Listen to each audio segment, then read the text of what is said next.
Здравейте! Аз съм Мирена от Premio и в това видео ще ви покажа как се обработват онлайн продажбите в системата.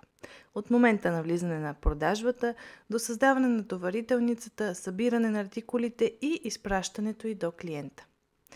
Ще минем през един от най-често използваните сценарии на обработка, този на обработка на продажбите една по една, като ще ви обясня възможните настройки, ще обърна внимание на често срещаните грешки и това как да ги избегнете. Да започваме. Първо, как продажбите влизат в системата? Продажбите влизат автоматично чрез интеграциите ни с вашите онлайн магазини, базирани на OpenCart, WooCommerce, Shopify, CloudCart и други, или от интеграциите ни с маркетплейсите, които вие използвате, като Emag, eBay, Amazon или други. Третия вариант е те да бъдат създадени ръчно. Всяка продажба се създава с необходимите данни, поръчаните продукти, клиента, начина на доставка, цената, адреса на доставка, начина на плащане и така нататък. Всички продажби, които са с начин на предаване доставка и нямат свързана складова операция, експедиция, изписване или товарителница, се появяват в ето това меню логистика, окомплектоване. Това важи без значение как е създадена продажбата, дали е създадена ръчно или е дошла от интеграция. В момента, в който се създаде товарителница или друга складова операция към продажбата, тя изчезва от този екран. Екранът се състои от филтър, няколко бутона за възможни действия отгоре и списък. В списъка са наредени продажбите и възможните действия по тях в края на всеки ред. Ако имате прозвъняване към клиента, тук е момента операторите, които обработват продажбите, да направят точно това. Те могат да отразят какво са се разбрали с клиента, като си пуснат колоната бележка.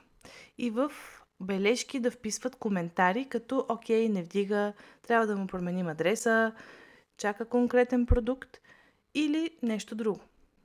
Колоната бележка помага много за проследяване на комуникацията с клиента и е доста удобна за ориентиране още на първия клик. Трябва да отбележа обаче, че за вътрешно ползване се използва конкретно полето бележка. То не се принтира никъде по бланките и не се вижда от клиента. След като сте се разбрали с клиента, той ви е потвърдил, следващата стъпка обикновено е създаването на товарителница. На всеки ред на продажба в края има една иконка с камионче, откъдето се отваря екранът за създаване на товарителница. От тук може да промените начина на доставка, дори в продажбата да е посочен Speedy, може да изберете аконт или обратно. Може да промените датата на товарителницата, да я създадете с утрешна дата, например. Може да промените и склада на изпращане. По подразбиране се взима склада на POS, но може да го смените, ако пратката ще излезе от друго място. В процеса следва събирането на стоката.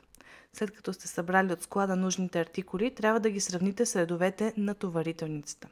Тук имате две възможности, които идват от въведените настройки на системата за интеграция. Те са следните.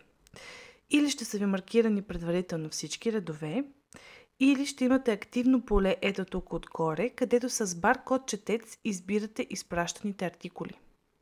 Това минимизира грешките, защото системата ще сигнализира, ако маркирате баркода на грешен артикул. В случай, че работите с партиди, тук трябва да изберете конкретна партида. Ако артикулът има само една партида, системата ще я избере автоматично. Ако има няколко, трябва да ги изберете ръчно, чрез бутона Разделяне.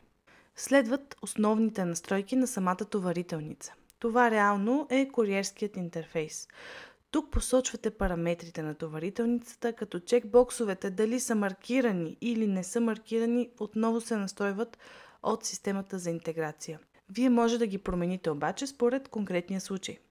Имате информация за самата товарителница, информация за изпращач и получател, дали клиента ще вземе от офис или вие ще занесете пратката до офис. Като е важно да отбележим, че при избор на офис и при доставка до офис използваме локаторите на съответния куриер. Тук имате възможност да направите и няколко допълнителни настройки в товарителницата. Като това дали да изпишете артикулите от склада, още на тази стъпка. Ако няма чекър тук на изпиши, няма да се промени складовата наличност. Може да решите дали да издадете финансовите документи. То може да бъде включено или изключено по подразбиране, отново според настройките на интеграцията. Можете да изпечатате наложения платеж, което се прави само ако използвате касов апарат и ще слагате касовата бележка за продажбата вътре в пратката. В следващия етап, ето тук, имате възможност да обедините няколко продажби в една пратка. Когато клиента направи две отделни поръчки в кратък интервал, може да решите да ги изпратите с една товарителница, за да му спестите или да си спестите разходи, например. За да стане това, трябва да изпълните няколко условия. Клиентът на продажбите трябва да е абсолютно един и същ. Проверете в досиетата на продажбите. Вижте кои са клиентите. Понякога системата ги разпознава като различни, въпреки че изглеждат по еднакъв начин. Може да имат някакъв интервал в името, точка или някаква разлика в адреса.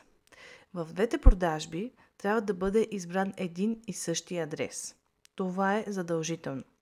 Начинът на плащане също трябва да е един и същ. Последното условие е продажбите не трябва да имат свързани складови операции.